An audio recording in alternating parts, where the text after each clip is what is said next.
안녕하세요. 손유빈입니다. 미국 중간 선거를 앞두고 국내 증시는 상승 마감했지만 공화당 승리 전망에 섹터별로 희비가 엇갈리고 있습니다. 그동안 시장을 강하게 이끌어주던 2차 전지주의 제동이 걸렸고요. 바이오와 전통 에너지주로 수급이 쏠리고 있습니다. 엇갈리는 섹터와 종목별 행보 지금부터 함께 확인해 보시기 바랍니다. 자, 오늘장 마무리 주식으로 시장 상황 정리해 봅니다. 사영관 차장님. 네, 사영관의 오늘장 마무리 주식은 아스플로입니다. 삼성전자에 SK하이닉스까지 고객사로 두고 있는 IT, 장비 기업인데요. 일단은 고마진 장비용 부품 판매 증가 이루어지고 있고요. 고청정 튜브의 최초 국산화까지 관심을 한몸에 받고 있는 그런 기업입니다. 삼성전자, SK하이닉스 요즘에 반등세 좋죠. 이런 기업들과 함께 주도적으로 시세를 펼쳐나갈 기업 살펴보도록 하겠습니다. 네, 김준우 부지점장님의 오마주도 들어볼까요? 네, 오늘장 마무리 주식은 SK하이닉스입니다. 달러 약세로 외국인 수급이 유입되면서 반도체주가 부각이 되고 있는데요. 메모리 퓨어플레이라는 단점이 장점으로 부각될 수 있는 시기인 만큼 주목을 해봐야 되겠다 이렇게 생각을 하고 있습니다. 네, 달러화가 약세로 좀 돌아서면서 국내 증시로 외국인의 수급 유입이 기대가 되고 있습니다. 특히 대형주, 그 가운데서도 반도체주가 관심을 받고 있는데요. 연속성 있는 외국인의 행보가 이어질지 주목을 해봐야겠습니다. 자, 마지막으로 신혁승 이사님도 들어볼까요? 네, 신혁승의 오늘장 마무리 주식은 네이버입니다. 3분기 실적이 다소 부진했지만 그래도 시장 예상치에 부합하면서 오늘 나름 의미 있는 상승을 보여줬습니다. 외국인 수급 변화 기조 속에서 낙폭과대 국면을 다소나마 탈피하는 게 아닌가 하는 생각을 좀 하고 있습니다. 이와 함께 향후 방송에서 지켜보시죠. 네, 세 분의 오늘장 마무리 주식으로 아스플로, SK하이닉스, 네이버까지 정리를 해봤습니다. 다양한 종목들의 이슈와 기술적 분석을 통해서 여러분과 내일을 함께 열어갈 종목들 지금부터 만나보겠습니다.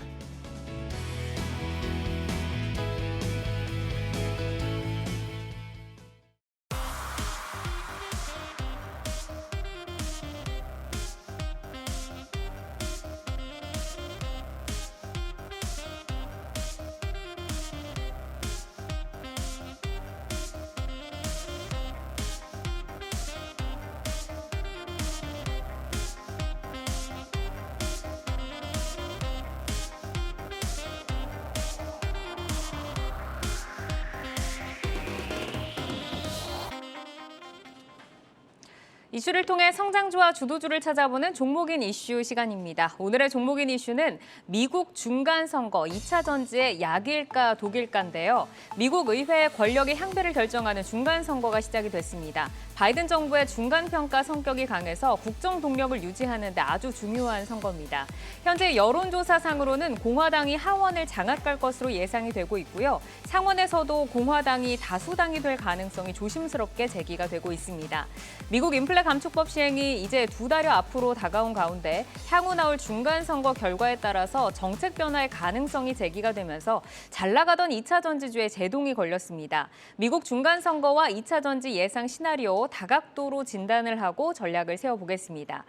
자, 지금의 시나리오대로 공화당이 압승을 하게 될 경우에는 이 신재생 에너지 산업이 위축될 것이다라는 우려가 있습니다. 중간선거 시나리오별로 에너지 산업 영향을 어떻게 좀 전망하시는지 이사님께 질문 드려볼까요? 네, 우리가 지금 방송에서 제가 이제 매주 한 번씩 나오는데 몇 주째 이러한 내용들을 다뤄봤던 그런 생각이 듭니다. 중간 선거를 앞두고 이제 지난달부터 사실 지속적으로 이제 제기되던 부분이다 이렇게 말씀을 드리고 싶고 시장이 안 좋은 상황에서 어찌 보면 나홀로 상승했던 그런 신재생 섹터에 대해서 차익 실현 욕구에 대한 빌미를 제공하는 것이 아닌가 이런 생각도 좀 해봅니다. 사실 전통적으로 공화당의 승리는 전통 에너지 섹터, 또 민주당의 승리는 신재생 에너지 섹터로 인식이 되고 있는 이런 상황에서 중간 선거까지는 이러한 국면이 약간은 지속되지 않을까 이런 생각이 듭니다. 아무래도 이제 민주당은 이 법안 시행으로 연방 적자를 3천억 달러 이상 줄일 수 있을 것으로 이렇게 보고 있으나 반면에 이제 공화당은 이제 해당 법안의 물가 상승 억제 효과가 사실 크지 않고 오히려 투자 저하로 일자리 축소와 성장 저해 등을 가져올 수 있다는 우려 섞인 그런 이제 양측 간의 의견이 좀 엇갈리고 있는 상황입니다. 네. 이제 상하원에서 표결된 법안이 사실 최종적으로는 대통령이 뭐 승인을 한다거나 아니면 거부를 할 수가 있어서 공화당이 승리를 하더라도 인플레 감축법이 폐지될 가능성은 낮아 보인다라고 좀 볼 수가 있는데 사실 인플레 감축법이 미국 내 제조업 촉진법으로 공화당 집권주에도 상당한 규모의 좀 일자리가 제공이 되잖아요. 이 부분에 대해서 이제 김준우 부지점장님께 질문을 드려볼 텐데 답변을 듣기 전에 먼저 시청자분께 짧게 인사 한 말씀 들어볼까요? 네. 그녀들의 콕톡 이후 좀 오랜만에 찾아왔습니다. DB 근무처 잠실지점의 김준우 부지점장입니다. 네, 정말 오랜만에 나오셨네요. 네네. 콕톡 이후로 네, 일자리 관련해서 설명 한번 들려주시죠. 네, 일단 미국의 정치적 상황을 저희가 섣불리 예단하는 것은 매우 조심스러운 일이다라는 생각은 좀 듭니다. 근데 다만 이제 금일 시장 흐름을 봤을 때 아까 앵커께서 살짝 말씀하셨지만 바이오주 흐름이 좀 움직인 것들이 특징 중에 하나였는데 일단 인플레이 감축 법안이 이제 통과가 될 때 약사가 임의로 11년이나 복제약을 처방해 줄 수 있는 부분 때문에 신약주들이 굉장히 그때부터 주가가 소위 말해 박살이 났었는데 오늘 이제 주가가 오른 걸 봤을 땐 중간 선거를 앞두고 공화당이 승리하게 될 경우를 그걸 반영해서 인플레 감축 법안에서 그동안 약세를 보였던 종목들이 좀 올라가는 게 아닌가라는 생각을 한번 해봤습니다. 그래서 공화당이 이제 인플레에서 감축 법안을 피해주는 주들이 반등을 주고 있는데 일단 시장에서는 이제 그런 부분을 감안해서 시장 대응을 좀 해야 되지 않나 이런 생각 좀 하고 있고요. 근데 중간 선거가 이제 끝나고 나서 실제 법안 발효까지 시간이 또 좀 있습니다. 그래서 법안이 뭐 수정될 수도 있고 또 그렇기 때문에 근데 그 12월 또 FOMC까지는 특별한 이벤트가 없는 구간이기 때문에 제가 볼 때는 이런 부분들이 좀 충분히 힘을 좀 발휘할 수 있지 않나 이런 생각도 듭니다. 그리고 미국의 제조업 부흥이라는 것이 보면은 이제 첨단 제조업을 말하는 한 거거든요. 국영제 그런 것보다 첨단 제조업을 말하는 건데 이게 이제 약간 숙련된 인력, 노동 인력이 좀 필요한 부분도 있고요. 그리고 이 인건비가 올라가는 추세에서 안 그래도 미국이 인건비가 높은 나라지 않겠습니까? 그런데 이 인건비를 비싼 미국에서 현지인을 고용해서 제조업을 부흥시킨다. 오히려 인플레를 잡을 수 있다. 그 반대가 아닌가라는 생각도 한번 해볼 수 있기 때문에 제가 볼 때는 중간 선거 이후 결과를 섣불리 예상하기보다는 인플레 감축 법안을 단편적으로 보지 말고 좀 선거 결과 이후에 좀 결과를 좀 지켜볼 필요가 있다. 그런 데까지 말씀드리겠습니다. 네. 이제 정치적 이슈로 좀 복잡해진 국면입니다. 인플레이션 감축법 세액 공제와 관련해서 세부 지침이 마련 중인데 이제 부지점장님께서 짚어주신 것처럼 이게 뭐 승리를 할 경우에는 폐지까지는 아니더라도 세부 사항이 변화될 가능성도 있고 좀 여러모로 다각도로 보자라고 말씀을 주셨습니다. 이사님께서는 어떻게 보시나요? 아무래도 그 양당 모두 사실은 이제 미국 그 자국 우선주의의 그 어떤 성향은 변함이 없다 이렇게 말씀을 드리고 싶고요. 뭐 인플레이션 감축법이 그 자국의 이익을 위한 법안이기 때문에 뭐 사실 공화당이나 민주당이나 그렇게 크게 약간 그 의견은 좀 갈릴지 몰라도 그 감축법에 대해서 그 지향하는 방향 이런 것은 뭐 동일하다고 볼 수가 있겠습니다. 또 뭐 그 세부 지침이나 이런 것들이 이제 좀 바뀔 수도 있다 이런 내용들도 사실 언론에 조금씩 나오긴 했는데 실제 변화까지는 사실은 이제 또 시일이 걸릴 수도 있고 다만 이제 이러한 이슈가 이제 계속 지속적으로 부각이 된다면 사실 이제 변화되거나 조금 이제 수정될 그럴 가능성도 배제할 수 없다 이렇게 좀 말씀드리고 싶습니다. 그러면은 이제 지금 시점에서 다시 한번 저희가 그 인플레 감축법 시행에 관련해서 좀 짚고 가면 좋을 것 같은데 세부 지침의 주요 내용 한번 점검해 주시죠. 네, 뭐 여러분들 뭐 다 아시겠죠. 워낙 이제 인플레 감축법이 이제 이 얘기가 나온 지가 좀 오래됐고 해서 뭐 사실은 이제 기후 변화에 대응하고 또한 뭐 의료비를 지원한다든지 법인세 인상 뭐 이러한 등을 골자로 해서 미국에서 급등한 이제 인플레이션 완화를 위해서 지난 8월에 이제 발효한 이제 법안이기는 합니다.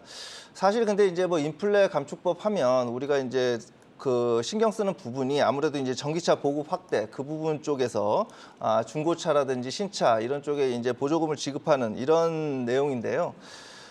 사실 전기차 보조금을 받기 위해서 이제 중국에서 이제 뭐 생산되거나 뭐 이제 중국에서 이제 재활용된 광물이 이제 뭐 배터리 일정 부분 들어간다든지 뭐 그쪽에서 생산되는 부분들 이런 것들이 좀 일정 요건을 넘어서게 되면은 보조금을 받지 못한다 뭐 이런 내용들로 인해서 지금 우리나라 그 어떤 그 대형 그 현대차라든지 기아차 이런 쪽에 이제 좀 걱정이 되었던 것은 사실입니다.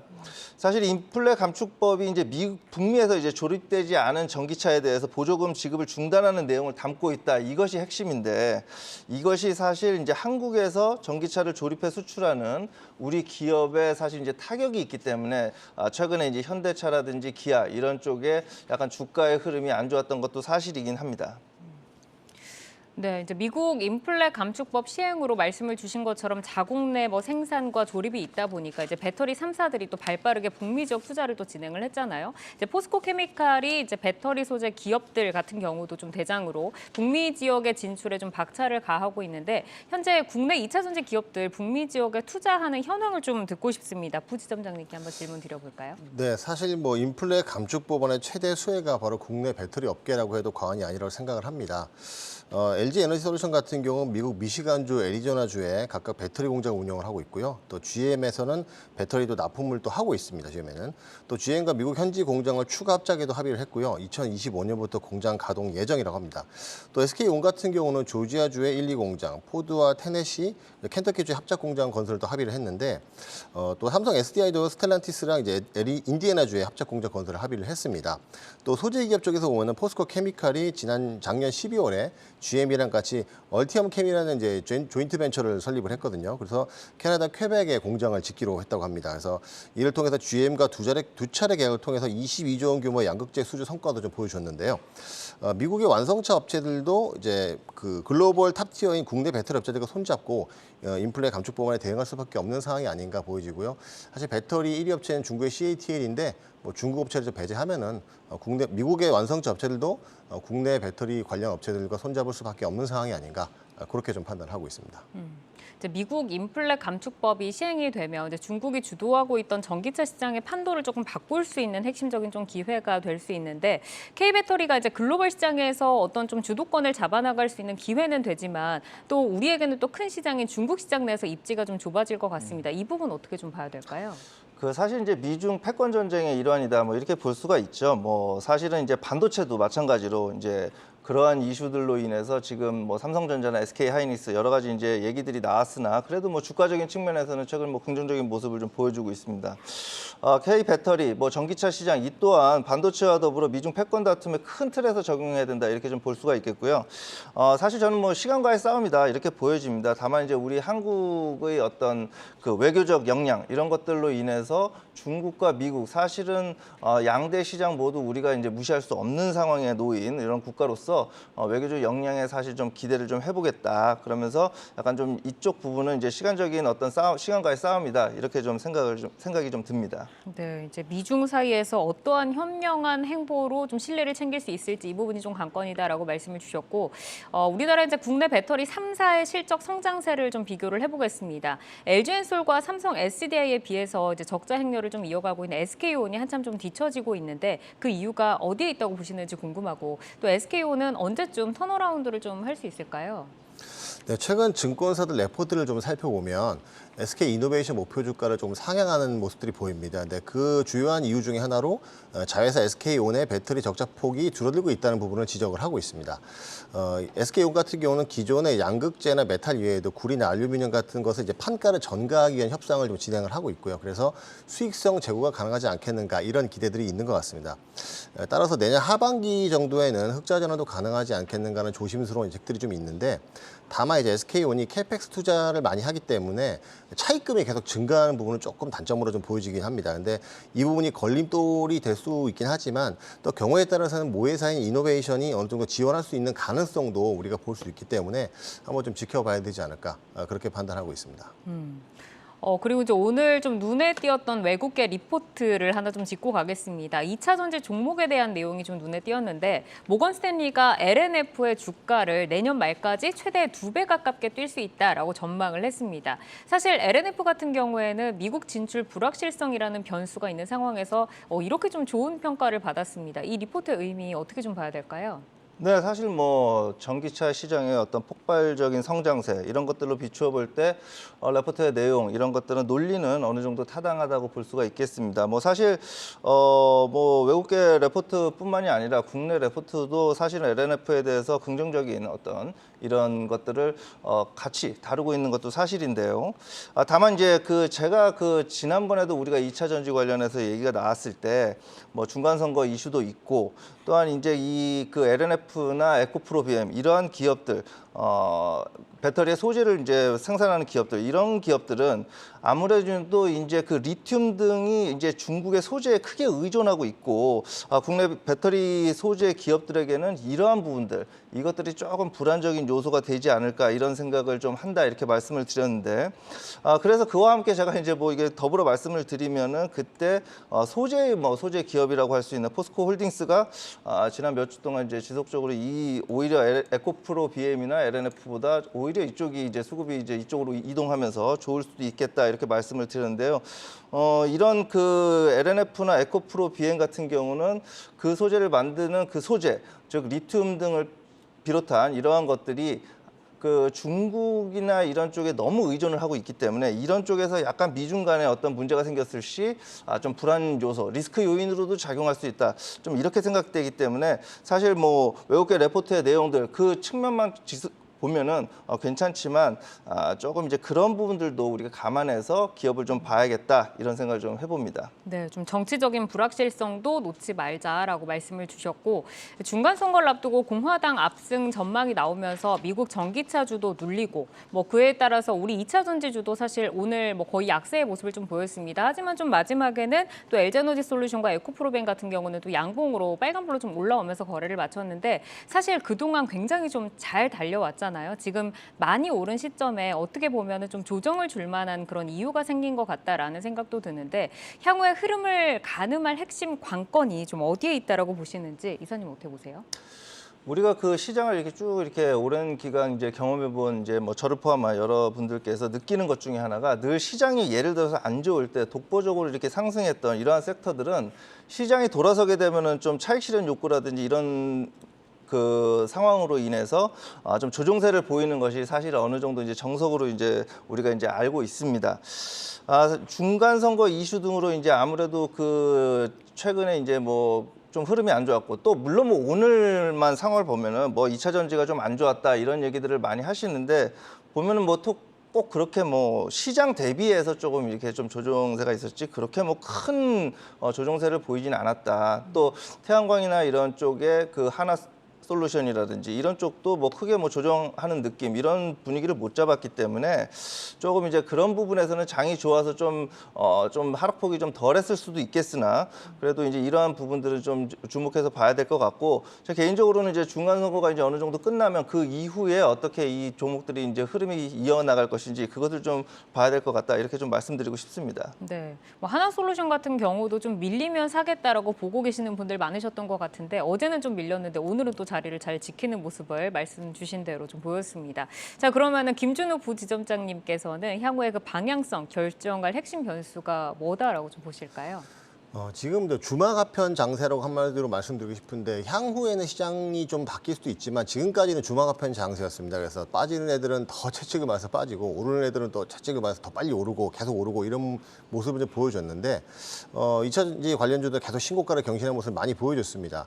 근데 하지만 전반적으로 좀 살펴보면 2025년 정도의 실적까지 다 당겨온 밸류에이션을 좀 보여주고 있기 때문에 점차 상승 탄력 자체는 좀 둔화될 수 있다 이렇게 좀 생각을 합니다. 그래서 이 기보유자분들은 조금씩 오를 때마다 조금씩 약간 어느 정도 분할 차익 실현도 좀 가능하다라고 보고 있고 그리고 또 신규 진입을 보시는 분들은 어떤 계기가 오든 간에 좀 조정이 있을 때 한번 기회를 봐야 되지 않는가. 그래서 제가 볼 때 핵심 관건은 아무래도 높은 밸류에이션 그리고 미래 가치를 너무 많이 땡겨왔다는 점 이런 부분이기 때문에 이게 시장에서 사실 언제든지 신고가 영역이기 때문에 뭐 성장 산업이라고 해서 더 가려면 더 갈 수도 있고 제가 앞서 말씀드린 이유를 대면은 또 언제든지 조정받을 수 있는 이슈가 또 될 수 있기 때문에 제가 아까 말씀드린 대로 그 정도 전략으로 한번 접근을 해보시는 게 괜찮지 않겠는가 이렇게 생각하고 있습니다. 네, 그러니까 방향성은 지금 지속이 되기는 하지만 신고가 랠리를 달려온 그 부담감이 있기 때문에 좀 기존 보유자는 상승 시마다 분할 차익 실현 가능한 때 그리고 이제 신규 진입자들은 조정이 왔을 때 좀 한번 기회를 노려볼 수 있는 장이다라고 좀 보실 것 같습니다. 그러면 이제 조정이 왔을 때 혹시 부지점장님께서는 어떤 기업을 좀 담아볼 수 있겠다라고 보고 계세요? 저는 그래도 만약에 2차 전지를 꼭 사겠다라고 하신다면 그래도 저는 LG 에너지 솔루션이 가장 낫지 않나 생각을 하는데 일단 삼성바이오로직스를 좀 살펴보면 상장 이후에 그 대주주의 지분 블록들이나 이런 얘기도 있었지만 아직까지도 삼성전자나 물산이 지분 70% 이상을 가지고 있거든요. LG엔솔 같은 경우도 LG화학이 지분을 81%를 보유하고 있습니다. 최근에 보면 또 패시브 자금들이 아직도 우리 지수를 시총대로 적정 비율로 담아야 되는데 아직도 LG엔솔 담지 못했을 확률이 굉장히 높습니다. 그래서 올 상반기 때를 보면 보유회사가 풀릴 때 주가가 더 올랐던 적도 있거든요. 그래서 물량이 나올 때마다 편입하려는 기관이나 패시브 자금들이 분명히 있을 거라고 생각을 합니다. 그래서 지금 조정이 온다면 그래도 대장인 LG엔솔을 담는 것이 가장 좀 안정적인 전략이 아니겠는가 이렇게 생각을 하고 있습니다. 그러니까 지금 시총 상위주에 자리매김하고 있으면서 2차 전지의 대장을 달리고 있는 LG에너지솔루션의 패시브 자금을 좀 노려보자라고 말씀을 주셨고 이사님은 어떤 공략이 유효하다고 보실까요?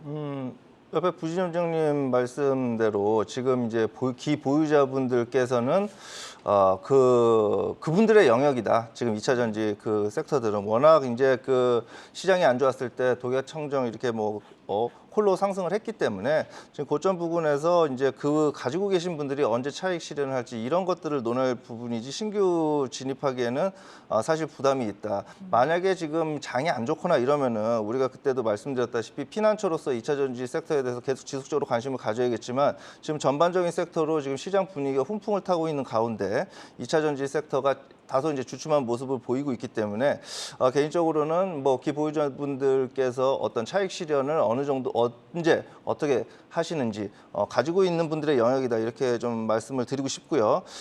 만약에 제가 이제 2차 전지 그 관련 섹터를 이제 종목을 하나 선정을 한다면 지난주에도 말씀을 드렸고 지지난주에도 말씀을 드렸고 지금 3주 연속 말씀을 드린 것 같은데 이제 시장 2차 전지에 대한 어떤 그 패러다임의 변화 또 종목의 어떤 트랜스폼하는 기업 이런 것들을 좀 보는 관점에서 지속적으로 포스코홀딩스 제가 웬만하면 장기 투자 잘 안 하는데 장기 투자한다면은 포스코홀딩스는 꼭 한번 해보고 싶다 계속 지속적으로 말씀을 드렸는데 지금 흐름이 좋거든요. 네.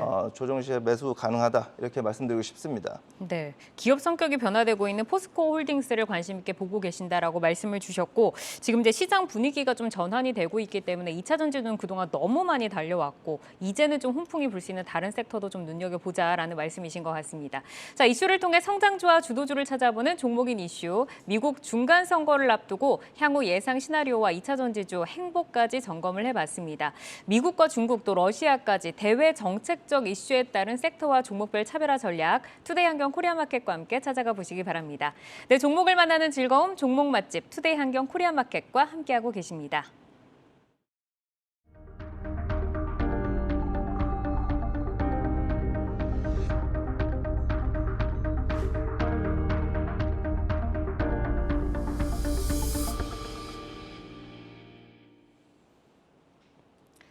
네, 주식창 조회수를 통해 투자자분들의 관심 종목 만나보는 조회수 업앤다운 시간입니다. 오늘은 어떤 종목들 올라와 있을지 확인해 보겠습니다. 3일 연속 상승세를 이어가며 6만 1,000원대까지 올라온 삼성전자, 그리고 세계 최초 스트레처블 디스플레이 개발에 급등한 LG 디스플레이 보이고요. 동반강세를 보인 네카오와 LG 이노텍, 아모레퍼시픽 등이 올라와 있습니다. 이 시간에는 개별 이슈가 부각되고 있는 LG 이노텍, LG 디스플레이, 아모레퍼시픽 살펴보겠습니다. LG 이노텍은 애플의 아이폰 최대 생산지인 중국 공장 봉쇄로 일부 우려의 목소리가 있었는데요. 주가는 3거래일 연속 상승하며 29만 3천 원에 오늘 종가를 형성했습니다. LG 디스플레이 이어서 보시죠. 세계 최초로 스트레처블 디스플레이 개발 소식에 급등세를 연출했습니다. 하지만 업황 둔화에 대한 우려는 여전히 상존해서 향후 행보가 주목되고 있는데요. 오늘 주가는 7% 강세로 마감했습니다. 아모레퍼시픽 이어서 보겠습니다. 중국의 제로 코로나 완화 가능성에 화장품주들이 관심을 받고 있습니다. 아모레퍼시픽은 중국 소비시장 둔화 영향으로 실적 부진을 면치 못하며 최근 탈중국 행보에 박차를 가하는 모습입니다. 오늘 주가는 5% 강세를 보이며 11만 원 선 위로 올라섰습니다.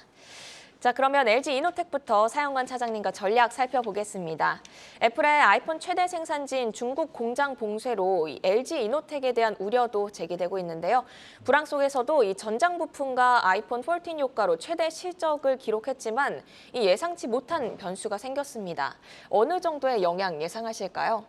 네, 일단은 애플을 고객사로 두고 있다는 거는 굉장히 좋은 거예요. 하지만 이게 너무나도 큰 비중이 거기에 집중이 되어 있다라고 했을 때는 고객사의 다변화는 분명히 필요하다라고 생각이 되는 부분이고요. 이번에 이제 그런 부분들이 발생이 됐죠. 애플이 중국 현지 공장의 생산 차질을 공식적으로 인정을 했습니다. 그리고 14 프로, 프로 맥스에 대해서 생산 차질이 생겼다라고 얘기를 했어요. 그런데 이게 저가형 모델인 플러스를 생산 안 하면서 오히려 고급형 모델, 프로 맥스, 프로 이런 모델들을 더 생산해야 되는데 이게 지금 LG 이노텍 쪽에서 굉장히 큰 폭의 비율로 담당을 하고 있다는 거죠. 그래서 이런 것들이 단기적으로 한 7일 동안 지금 폐쇄가 될 것 같은데요. 그때 이 정도로 끝난다라고 했을 때는 크게 영향은 없을 수 있어요. 하지만 이게 정말로 장기화가 된다라고 했을 때는 실적에 영향을 미칠 수밖에 없는 그런 중요한 사안이라고 생각이 되고요.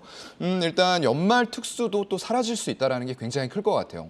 지금 인기 프로나 프로 맥스 모델들은 잘 팔린다라고 하지만 여전히 유럽, 미국, 중국 이런 지역들 보면은 전작 대비해서 지금 한 10% 정도 안 팔리는 걸로 나타나고 있어요.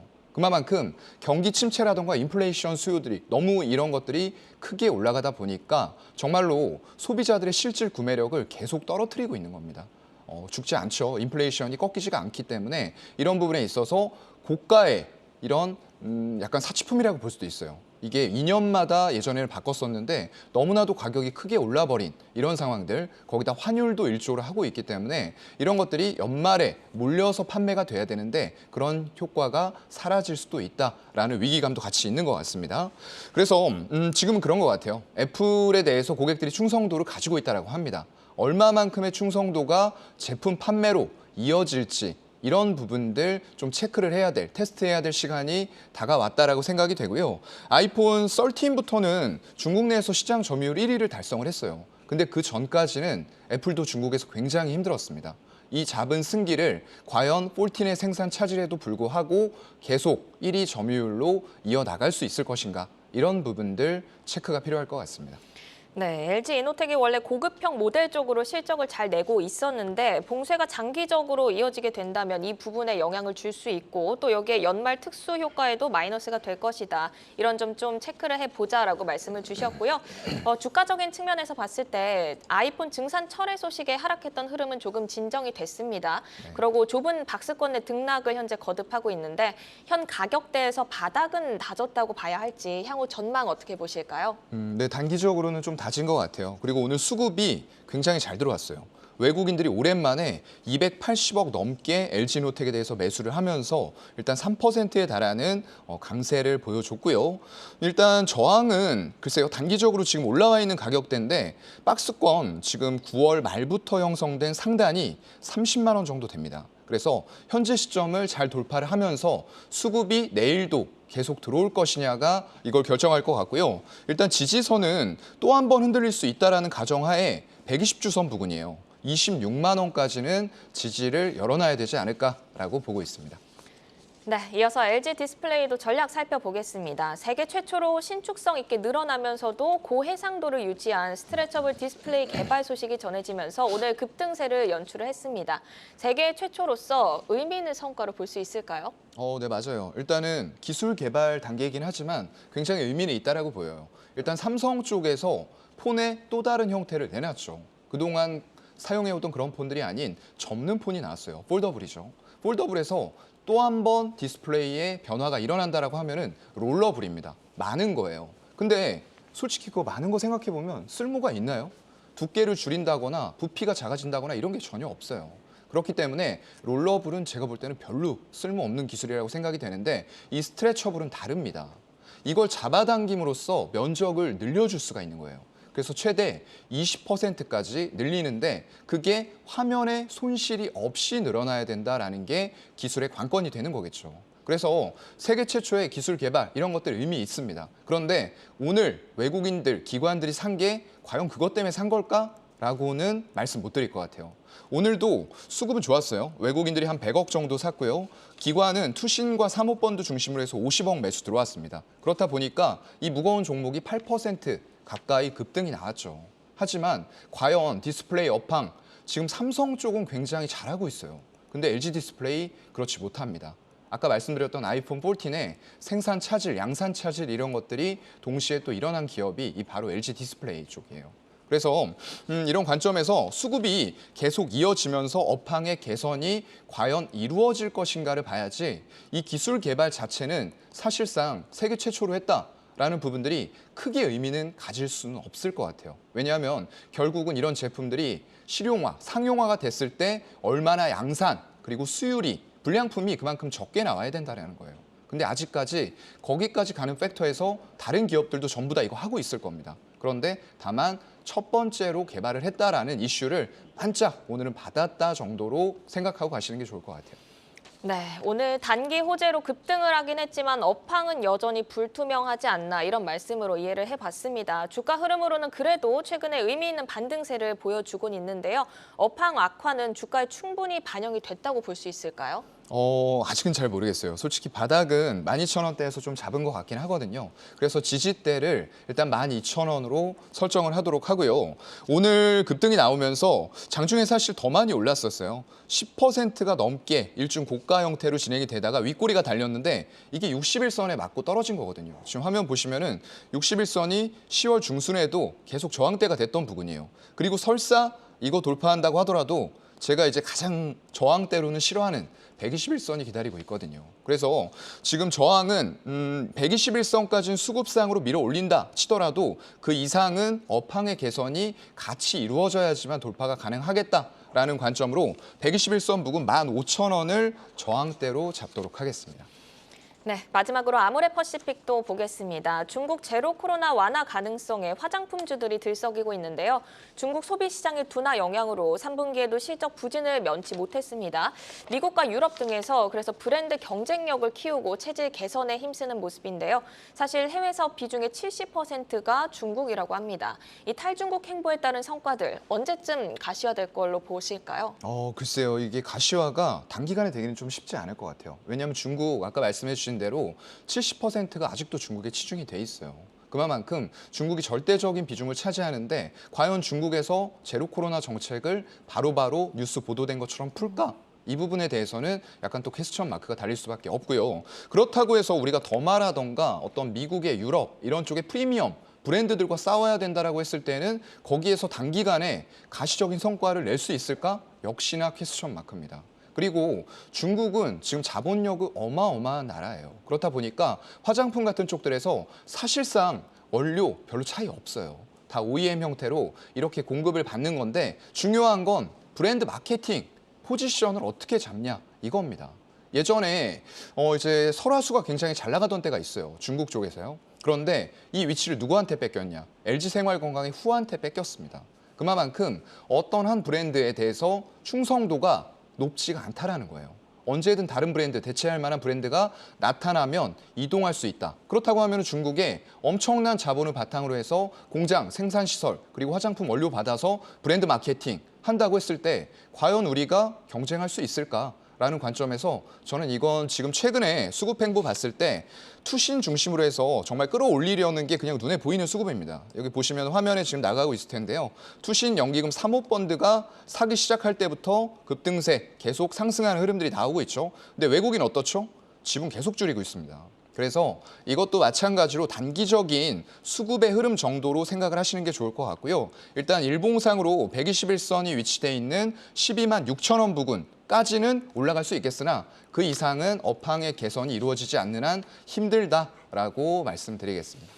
네, 단기적으로 수급상으로 끌어올릴 수는 있겠지만 이 저항가 12만 6천 원까지는 조금 그래도 좀 힘들지 않을까라는 의견이셨습니다.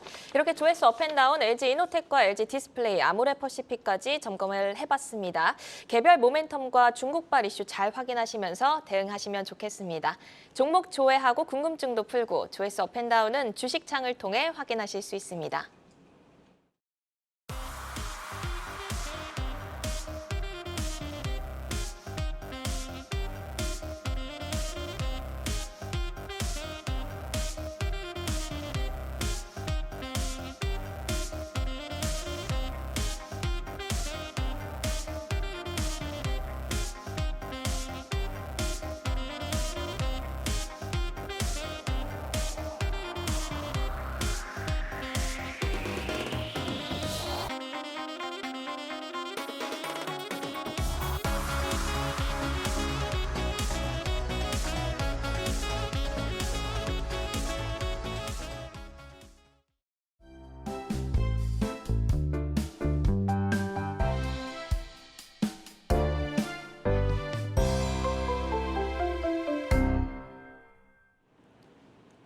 네, 오늘 시장에서 울고 웃었던 다양한 종목 이슈들 만나봤습니다. 많은 종목들 가운데 내일을 여는 유망주는 어떤 종목이 될지 전문가 세 분의 내여주 확인을 해보겠습니다.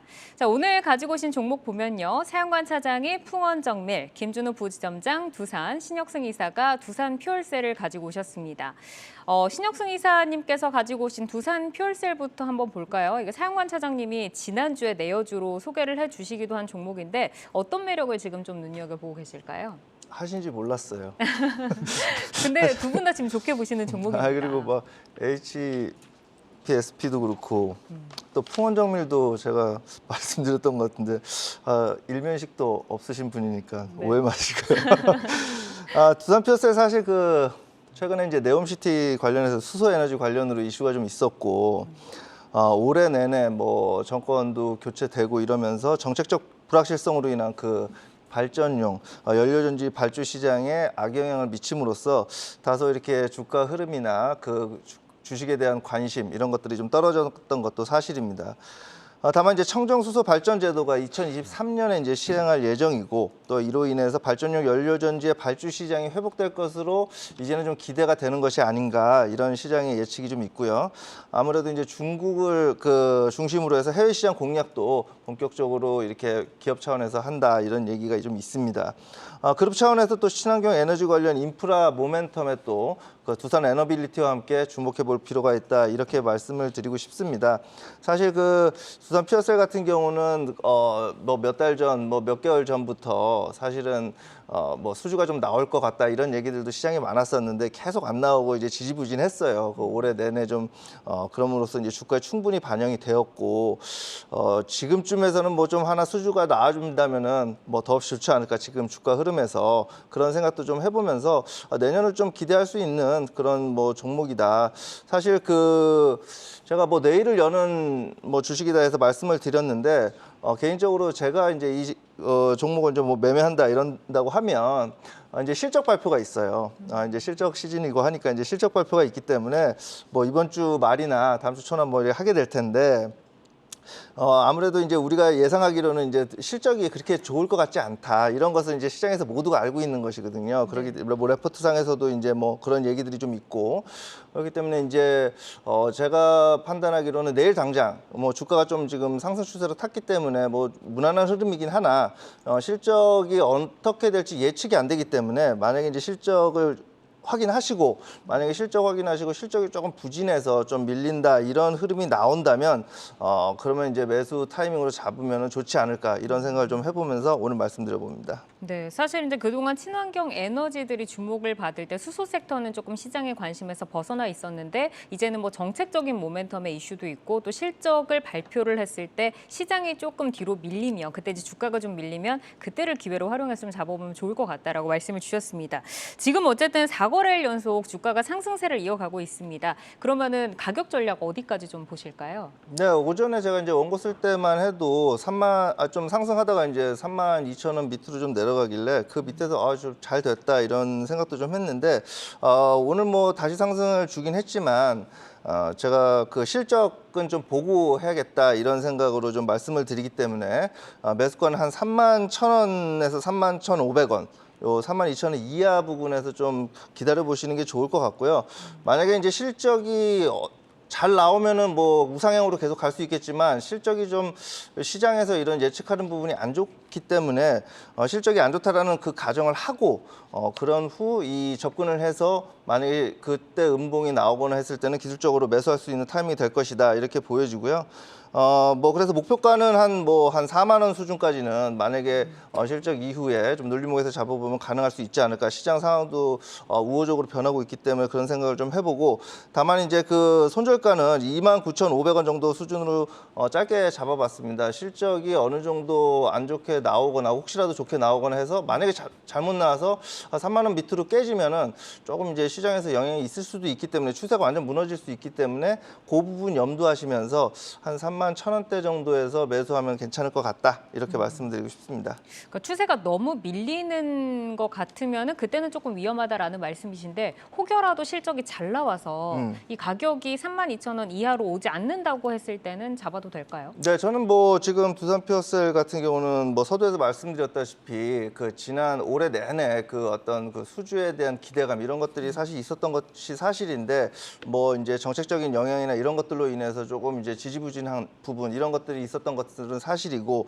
그렇게 되면은 내년이나 올해 말 정도에는 제 감으로 혹시라도 수주가 좀 좀 나올 수 있다 이렇게 생각이 좀 들고 만약에라도 나와준다면 주가의 탄력성을 받을 수 있을 것이다. 기업에 대한 이제 신뢰가 가기 때문에 그런 측면에서 내년도 기대되고 뭐 최근에 네옴시티에서 에너지 관련된 이슈에서 수소 에너지가 좀 부각되고 있다는 점 이런 것들로 봤을 때 지금 수준에서는 그런 전략을 좀 짜보시면서 시나리오별로 매매하시면 괜찮을 것 같다 이렇게 말씀드리고 싶습니다. 네. 32,000원 이하로 밀리면 가장 좋지만 혹시 밀리지 않더라도 어쨌든 매력적인 종목이다라고 말씀을 주셨습니다. 자, 김준우 부지점장님께서는 두산을 가지고 오셨습니다. 네, 두산 퓨얼셀을 언급을 하시면서 이사님께서 그룹 차원의 친환경 에너지, 인프라, 모멘텀이 있다라고 말씀을 주셨는데 부지점장님은 두산의 어떤 매력 포인트를 눈여겨보시나요? 네, 일단은 뭐 두산 퓨얼셀도 당연히 계열사니까 좋은 회사로 생각을 하고요. 근데 이제 두산의 직접 자회사보다 두산 에너빌리티 자회사라서 저는 여기다 두산 퓨얼셀에 또 좋은 말씀 해주셔서 저는 그걸 제외하고 다른 부분을 좀 말씀드리려고 하고요. 네, 두산의 직접적인 비상장 자회사 3개가 있습니다. 두산 로보틱스, 두산 로지스틱스 솔루션, 그다음에 두산 모빌리티 이노베이션인데 이게 뭐 DLS, DMI 뭐 이렇게 뭐 약자로 부르긴 하는데 굳이 왜 약자로 부르는지 모르겠습니다만 하여튼 이 3개 비상장 자회사가 핵심이고요. 또 상장 자회사 중에서 저는 직접적으로 지분을 가지고 있는 두산 에너빌리티까지를 좀 일단은 저는 주목해서 보고 있습니다.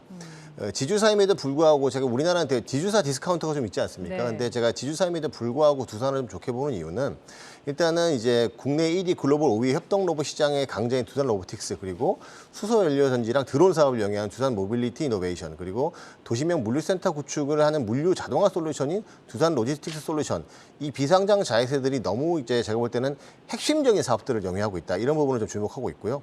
또 상장사에서 두산 에너빌리티 원전, 뭐 두산 테스라 반도체, 뭐 한마디로 그룹들이 아까 두산 퓨얼셀도 그렇고 그룹의 포트폴리오 전체가 너무 잘 짜여져 있다 이렇게 좀 생각을 하고 있습니다. 특히 두산 로보틱스는 이제 YOY로 한 31% 정도, 또 두산 로지스틱스 솔루션은 YOY로 193% 정도 매출 성장이 있었는데 이 비상장 3사 합친 매출액이 YOY로 전년 대비 한 100% 가까운 성장을 했습니다. 그리고 또 두산 에너빌리티 같은 경우는 최근에 해상 풍력 시장을 공략하면서 주가가 또 흐름도 좀 괜찮았는데 원전 쪽을 살펴보면 지난 8년간 국내에서 원자로 수주가 0원, 빵원이었어요, 빵원. 그런데 올해는 약간 14조 이상 수주하면서 3년치 일감을 좀 확보를 하고 있습니다.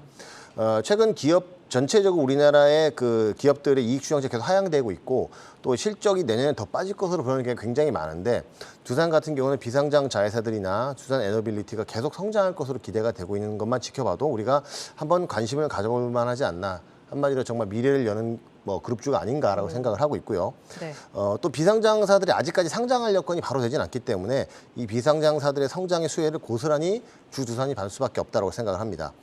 또 이제 에너빌리티는 한간에 이제 아까 소대에 조금 언급이 있었지만 중간 선거 이후에 공화당 의회를 장악할 경우에는 친환경 관련 에너지 흐름이 좀 나빠질 수 있다는 얘기도 있었지만 원전 같은 경우는 상대적으로 자유롭다고 생각을 합니다.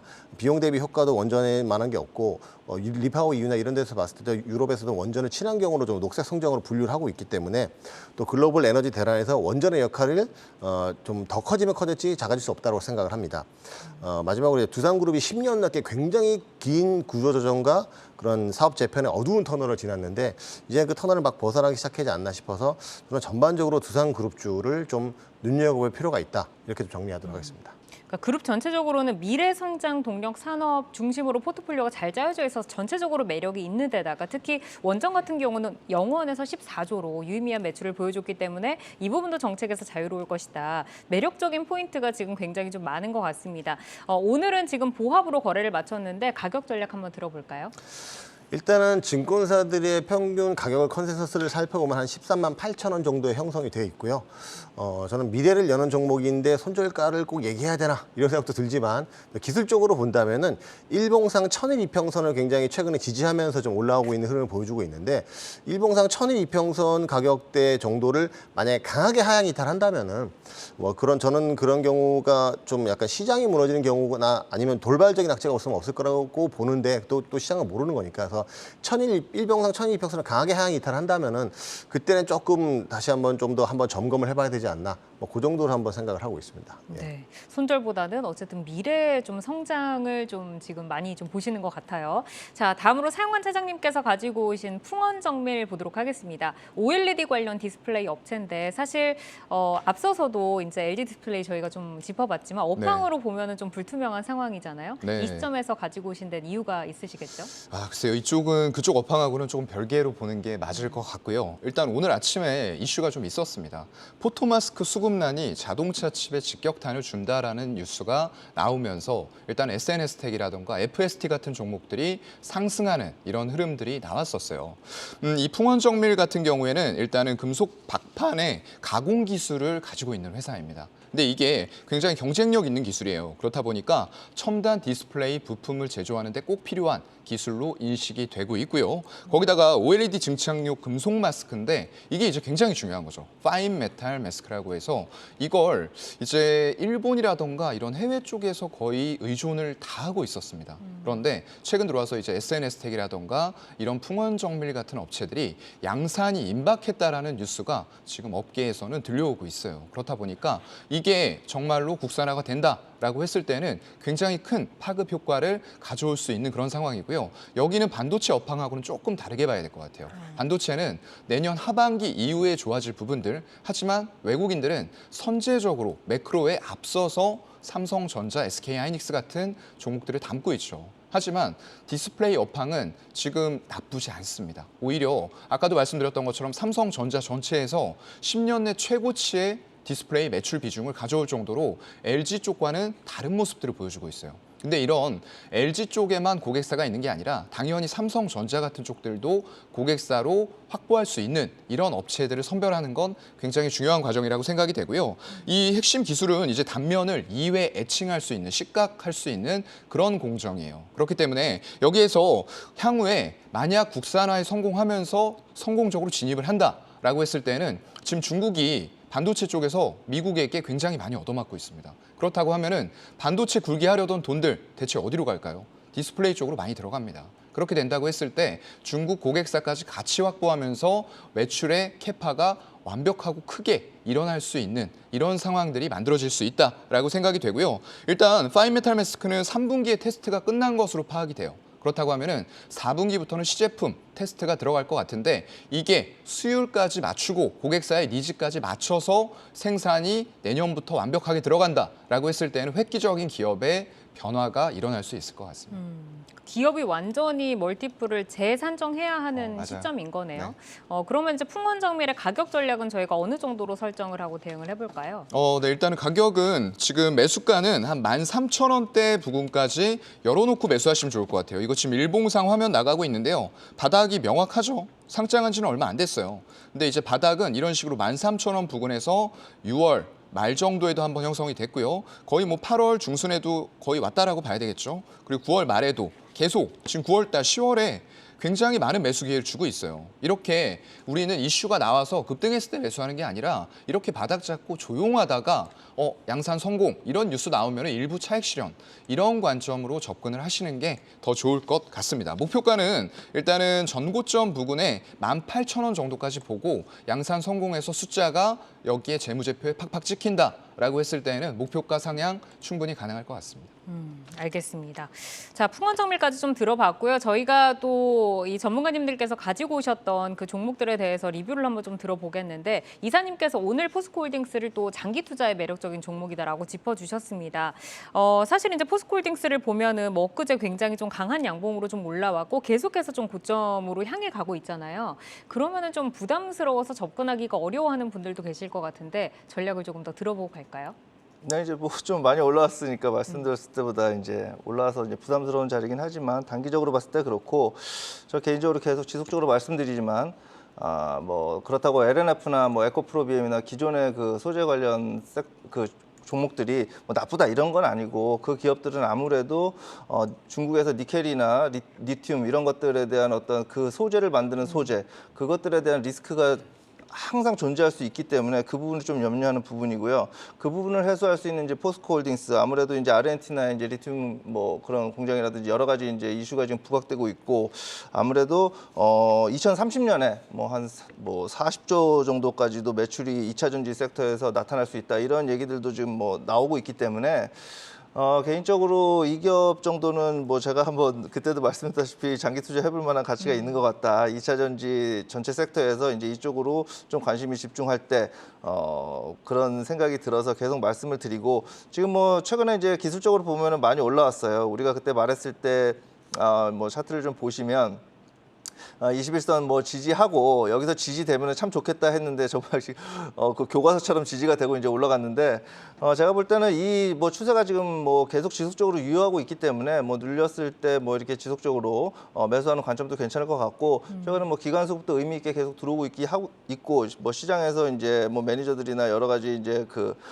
뭐 얘기 들어보면 괜찮은 흐름으로서 관심들이 많기 때문에 뭐 지속적으로 보셔도 큰 무리가 없지 않을까 이렇게 네. 말씀드리고 싶습니다. 네, 연속성 있는 수급도 들어오고 있는데다가 원자재 난을 겪지 않을 수 있는 또 밸류체인을 형성을 하고 있기 때문에 계속해서 눈여겨보자라고 말씀을 주셨습니다. 자, 오늘은 사용관 차장의 풍원정밀, 김준우 부지점장의 두산, 그리고 신혁승 이사의 두산 퓨얼셀까지 만나봤습니다. 방송이 끝난 뒤에도 유튜브에 내여주 검색하시면 다시 보실 수 있으니까요. 내일을 연 유망주 보시면서 포트 전략 잘 세워보시기를 바라겠습니다. 자, 오늘은 사용관 교보증권 여의도 스마트 영업부 차장, 신혁승 나무인베스트 이사, 김준우 DB금융투자 잠실지점 부지점장과 함께했습니다. 세 분 고맙습니다.